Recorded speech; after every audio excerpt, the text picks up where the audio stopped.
Ça a été écrit à ceux qui vont promouvoir la loi.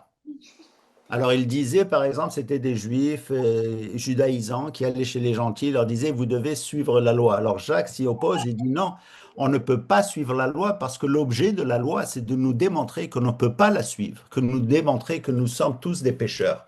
Or, la loi elle-même, telle qu'on le voit dans Deutéronome, est un tout.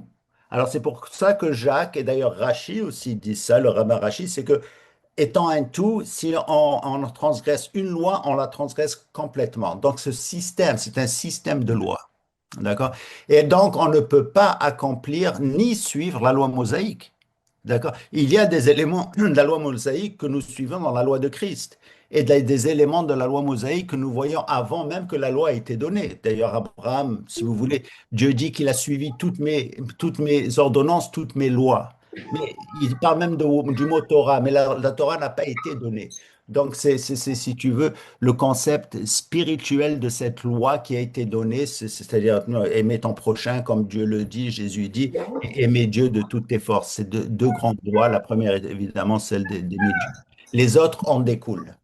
Donc, Jacques parlait à ceux qui poussaient cette loi-là, aux judaïseurs.